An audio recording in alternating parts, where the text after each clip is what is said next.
Mercredi 9 novembre 2011, bienvenue dans la revue de presse de l'Union maritime et fluviale de Marseille-Fos. Aujourd'hui, dans votre revue de presse, l'actualité des compagnies avec l'annulation de la DSP sur la Corse par la Cour administrative d'appel de Marseille. Une petite actualité sur nos institutions avec l'élection, vos quotidiens reviennent sur l'élection d'Hervé Balladur à la présidence de Marseille Aéroport. Et puis un petit point sur notre environnement économique, social et législatif. Vos quotidiens et vos gratuits et les sites internet d'information reviennent tous massivement sur l'annulation de la délégation de service public sur la Corse par la Cour d'appel administrative de Marseille. Info qui a été sortie par Aliette de Broca pour Le Figaro dès lundi soir et reprise évidemment par Aliette de Broca elle-même dans Econostrum. Pour mémoire, ce contrat de délégation de service public avait été attaqué dès 2006 par Corsica Ferries qui jugeait certaines de ses dispositions contraires au droit communautaire.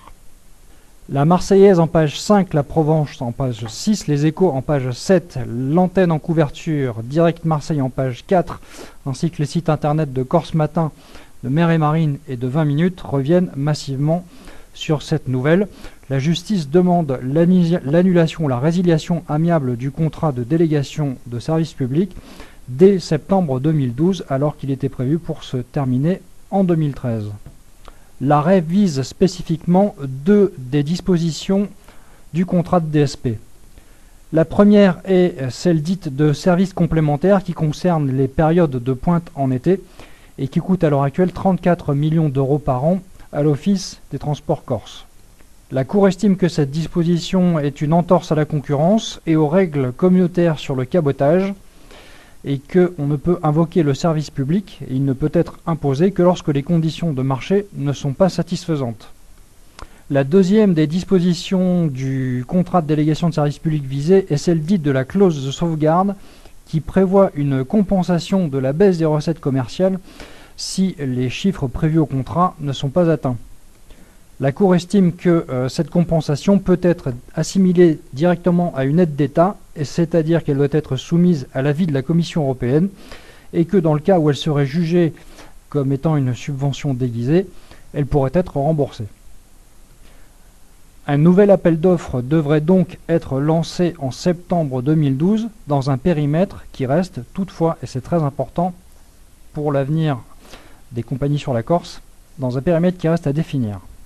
Et quoi qu'il en soit, il est très probable que sera remise en cause aussi dans le cadre de ce nouvel appel d'offres l'aide sociale aux passagers qui coûte à l'Office des transports 16 millions d'euros par an et qui bénéficie principalement à Corsica Ferries. Cette aide sociale aux passagers d'ailleurs doit faire l'objet d'un avis du Conseil de la concurrence début décembre.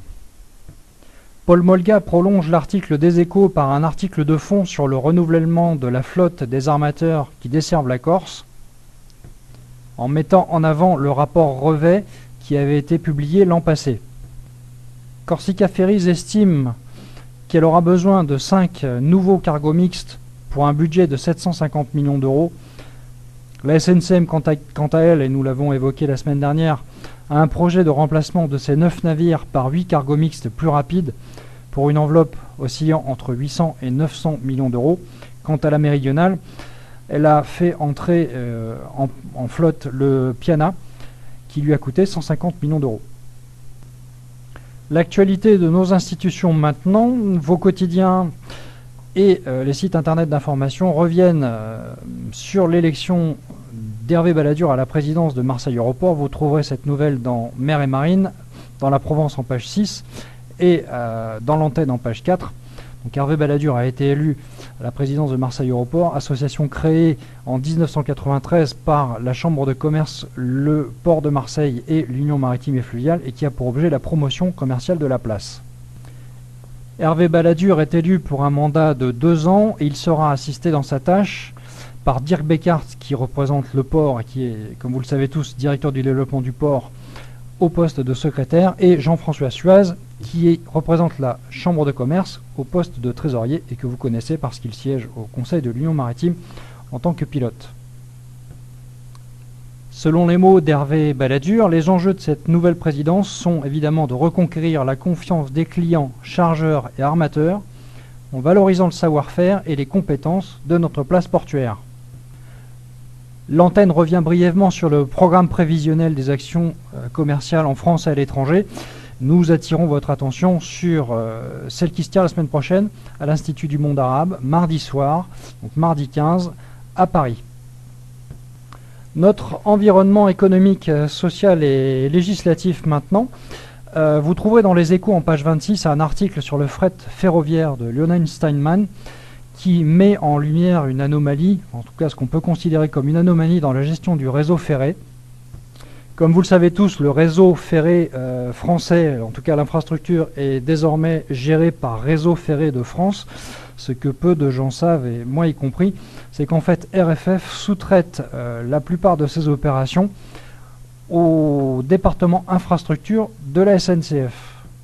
Et ceci a pour conséquence que lorsqu'un préavis de grève ou une grève est menée à la SNCF, elle peut avoir des conséquences sur les opérations du réseau, ce qui est mis en avant et contesté vivement par les autres opérateurs privés qui ne sont pas la SNCF et qui opèrent sur le réseau ferré français. Pour terminer l'actualité législative et réglementaire, pas d'avis paru au JORF de ce jour, en espérant vous avoir informé. À demain.